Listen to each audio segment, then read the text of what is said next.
আসসালামু আলাইকুম। আমার বেশ কয়েকটা প্রশ্ন আছে, বাট প্রশ্নের আগে একটু বোঝাপড়া আছে। একটু বোঝাপড়া বলতে আমি একটু নিজে বুঝতে চাই। বোঝাপড়াটা হচ্ছে বিলাল স্যারের লেকচার থেকে।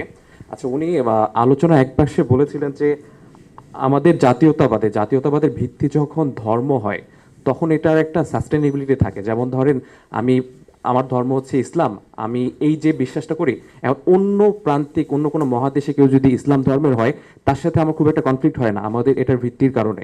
কিন্তু জাতীয়তাবাদের ভিত্তি যদি ভাষা হয়, এই এটার লাস্টনেসটা থাকে কিনা। এখন আমি যে বাংলা ভাষায় কথা বলছি, এই বাংলা ভাষার সাথে আমি এই অঞ্চলে পূর্ব বাংলায় হয়তো বাংলা ভাষায় কথা বলছি, এইটার সাথে পশ্চিমবঙ্গ বা আর অন্যান্য দেশের তো ভিত্তি তো এক না। তাহলে এই জায়গায় তো খুব স্বাভাবিক অর্থেই কনফ্লিক্টটা লাগবে। তাহলে এই যে জাতীয়তাবাদের ভিত্তি ভাষা হওয়া, আসলে এটা কতটুকু যৌক্তিক কিনা বা এটা এমন হওয়া উচিত কিনা, এটা একটা ছোট বোঝাপড়া আছে আমি। আর সেকেন্ড বিষয়টা হচ্ছে আহ, আমাদের যে সামাজিক কাঠামো, আমাদের সামাজিক কাঠামোর আমরা হচ্ছে 1757 পর বিকেন্দ্রিক আর এক কেন্দ্রিক যখন হয়ে গেল, তখন আমরা নানান শোষিত হলাম আর কি। যখন বিকেন্দ্রিক শাসন ছিল, বিকেন্দ্রিক শাসন ব্যবস্থায় যদি আমাদের কালচারগুলা, এই যে বাঙালি জাতীয়তাবাদের কথা বলি, এই বিকেন্দ্রিক কালচারে যখন ঢাকা মানে ঢাকায় যখন আমাদের রাজধানীটা হইতো, যদি থাকতো 57 পরে, বা যদি এমনটা যদি কল্পিত যদি আমরা জাতীয়তাবাদ ধরে থাকি, তখন কি এরকম জাতীয়তাবোধের ক্রাইসিসটা দেখা দিত কিনা, যে তখন হচ্ছে আমাদের এখানে কলকাতা কেন্দ্রিক একটা জাতীয়তাবোধ আছে, বা ওদিকেও একটা ন্যারেটিভ এস্টাবলিশ আছে, আমার এই উপমহাদেশে বাংলাদেশেও ঢাকাতেও আমার এই জাতীয়তাবোধ এক্সিস্ট করতেছে, তো মুসলিম জাতীয়তাবোধ, তখন কি এই জাতীয়তাবোধের ক্রাইসিসটা তৈরি হইতো কিনা?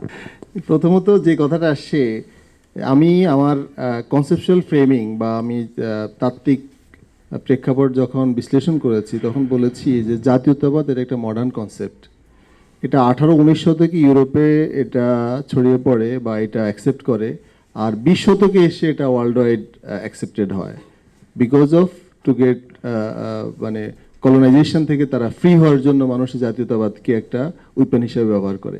এখন সো ওই জাতীয়তাবাদী চিন্তা থেকে ঢাকা মুর্শিদাবাদের রাজধানী এটা অ্যাপ্লিকেবল না ওই সময়ের জন্য।